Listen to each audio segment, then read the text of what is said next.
Hello friends, আজকে হাজির হয়েছি এক নতুন ভিডিও নিয়ে। আমরা সবাই জানি বাঙালিদের 12 মাসে 13 পার্বণ, তার মধ্যে একটা পড়ে ভাদ্র মাসের রান্না পুজো। কাদেরও থাকে ইচ্ছা রান্না, কাদেরও থাকে পুরো রান্না। তো আমরা আজকে যাব মাছের বাজারে মাছ কিনতে, তো সেটাই আপনাদের সামনে শেয়ার করব।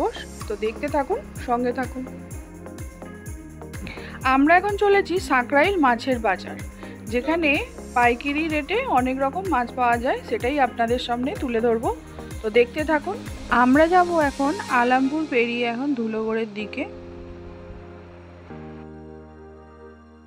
আমরা বেরিয়েছিলাম সকাল 6:30 নাগাদ, তাই রাস্তা অনেকটাই ফাঁকা ছিল, কেননা আন্দুল রোডে এতটা ফাঁকা পাওয়া যায় না।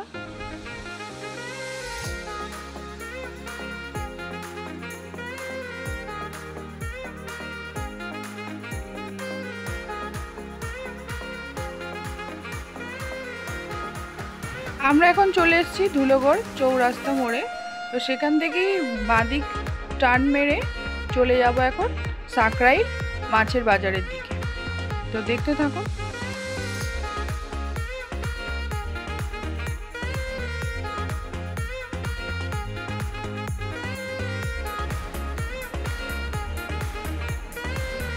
আমরা এখন চলে এসেছি সাঁকরাইল মাছের বাজারে, যেখানে আপনারা আপনাদের পছন্দ মতো ইলিশ মাছ, পোনা মাছ, কেউ খোঁজে কাতলা মাছ, চিংড়ি মাছ, যে যেমন পাবেন নানান ধরনের এখানে মাছ পাওয়া যায়।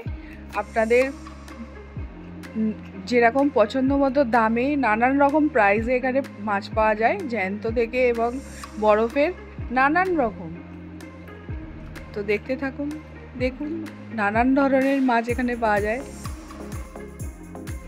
এখানে ছোট সাইজের ইলিশ, বড় সাইজের ইলিশ, মাঝারি সাইজের ইলিশ সব রকম পেয়ে যাবেন।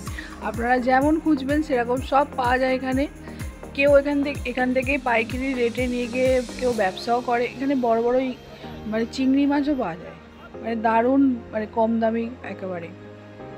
তো কেমন লাগলো ভিডিওটা অবশ্যই বলবেন। বিশাল বড় বাজার, অনেক রকমের মাছ পাওয়া যায় এখানে, নানান ধরনের জ্যান্ত মাছও পাওয়া যায়। রান্না পুজোর মার্কেট ছিল বলে অনেকটাই ভিড় ছিল মার্কেটে।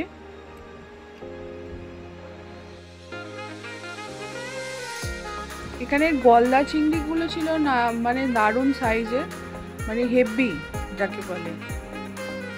নানান রকমের মাছ, নানান সাইজের মাছ, সব রকম, মানে যেমন খুঁজবেন আপনারা সেরকম পেয়ে যাবেন। এটা হচ্ছে সাঁকরাইল স্টেশন। এখান থেকে নেমে অতি সহজেই আপনারা মার্কেটের দিকে যেতে পারেন। আমাদের চ্যানেলটিকে অবশ্যই সাবস্ক্রাইব করে রাখুন এই ধরনের ভিডিও দেখার জন্য। তো সুস্থ থাকবেন, ভালো থাকবেন, আজকের মতো টাটা।